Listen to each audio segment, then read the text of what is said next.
Hey there guys, welcome back to another video. In today's video, we're going to take a look at this HP Pavilion 24-inch all-in-one computer.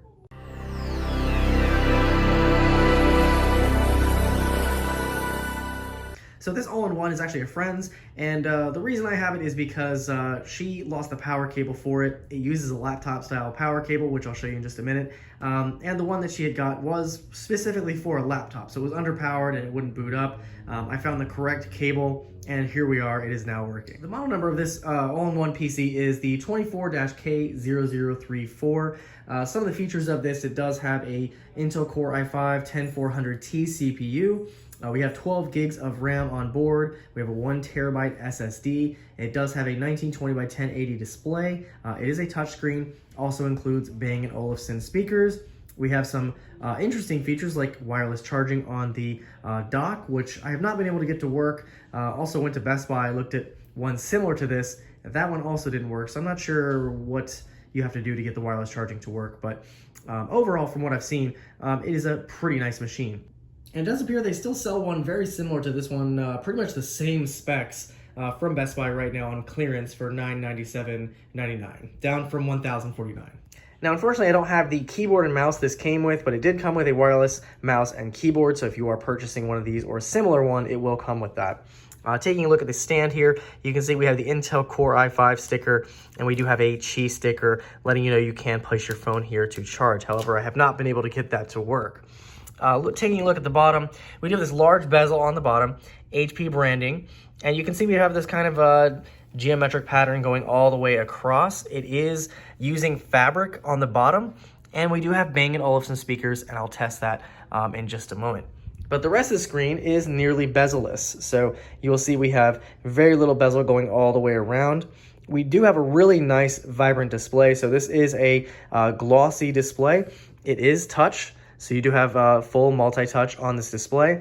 At the top of the computer, you can see we do have a camera. So we have some microphones in there, and then there is a lip behind it, and you simply pull that up, and that reveals our camera. And when it's not in use, you can simply put it back down, and it's flush with the top of the computer. So that's a really nice, clean look. Taking a look at the back of the PC, you can see we have this matte black on here. You can see where our camera is, so that's it closed. Here is what it looks like when it's open. On the back, you can see we also have this mirror-like HP logo, pretty large. We have a metal stand here, looks really nice. And this does kind of concave down, so you can see where it goes from thick to thin here at the back. Some of the I/O on the back here. So as you can see, we have a card reader, and we have a USB-C, 3 USB-As, 2 HDMIs, 1 in and 1 out, so you can potentially put a console in here and use that display for that. We have our power input, an Ethernet, as well as a Kensington lock, it looks like. We also have a toggle here, so you can toggle through settings, so it's a 4-way toggle. On the other side here, you can see we do have a USB-A on the side, as well as a headphone jack. And then on the other side is where our power cable is. Not sure if you can really see that, but we have that power cable, or power key, excuse me, on the side, and that does light up when it is on. Now, speaking of the power cable, that's the whole reason I have this computer. It is non-traditional, so it is a laptop-style power cable. It's a barrel style.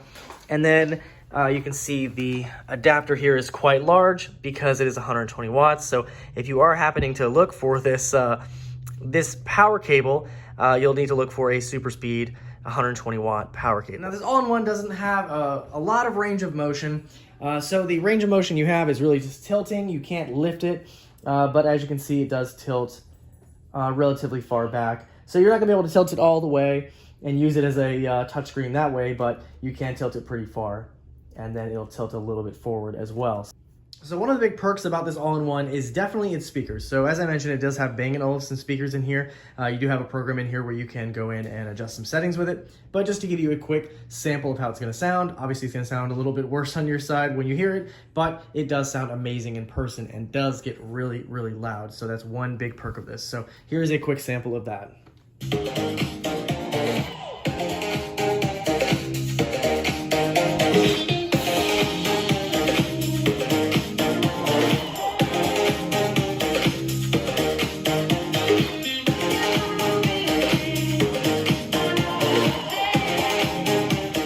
highlight of this all-in-one is, of course, this display. So we do have a 23.8-inch display, 1920 by 1080 resolution, so only 1080p. However, we do have a really nice glossy touchscreen display, and I think everything on this looks really, really good.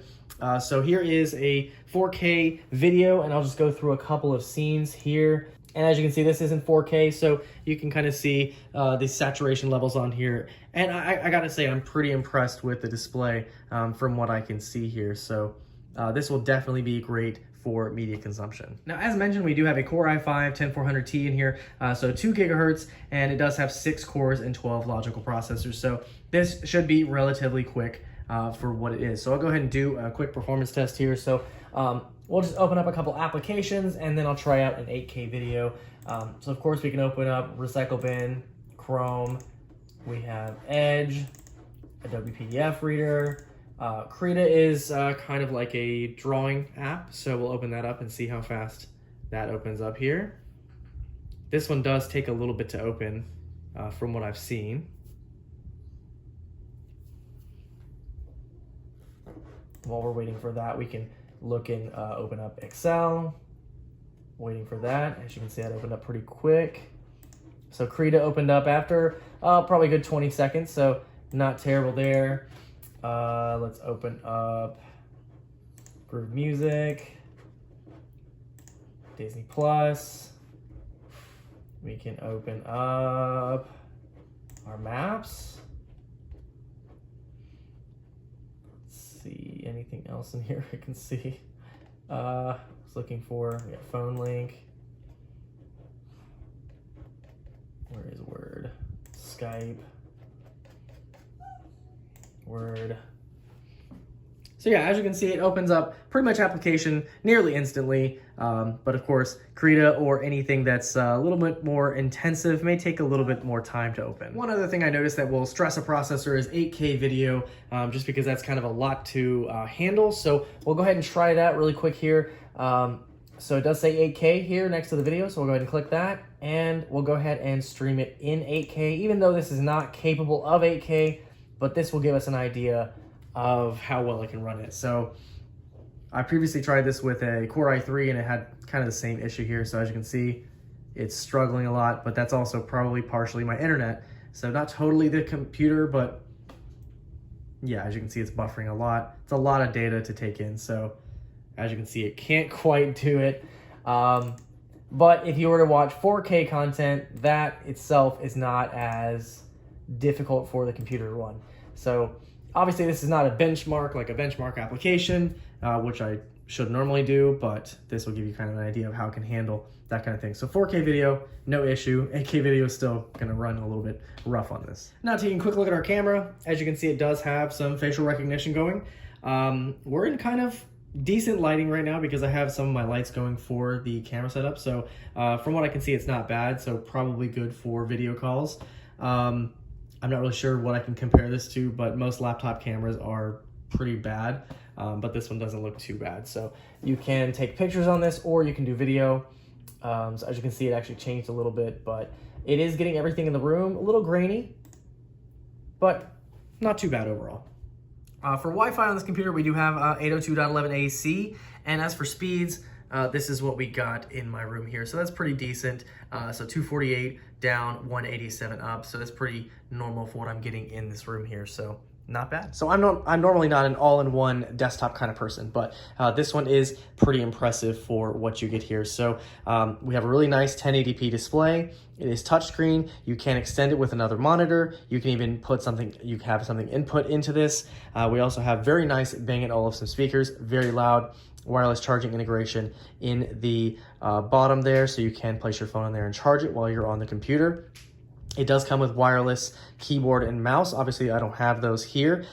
We have a decent amount of I/O on the back as well, and the specs are pretty decent for what you get. So obviously not a super powerhouse of a computer. I'm not sure how upgradable this is. That's why I usually recommend people not get all-in-ones, because you do want to have some upgradability if you do decide to keep a computer for a long time.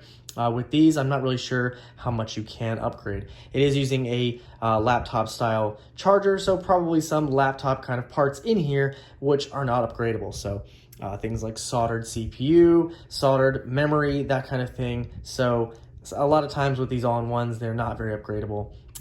So you can look at the iMac, same thing with that one. So I usually don't recommend these, but for what you get here, if you're only using this for the basics, it is decent for what you get here. So again, the one I saw is just about $1,000 for this, which is not too bad and pretty comparable to, say, an iMac. So current gen iMac, I believe has 8 gigs of RAM, 256 gigs of storage, has the Apple M1.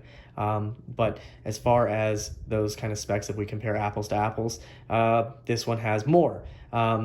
It just depends really on what you want. Are you a Windows person or a Mac person? They both are very similar. You're getting some extra features with the HP here, but definitely one to look at if you're considering an all-in-one computer. Anyway, there you go, guys. If you have any questions or comments on this, feel free to leave them down below, and I'll see you guys in the next video.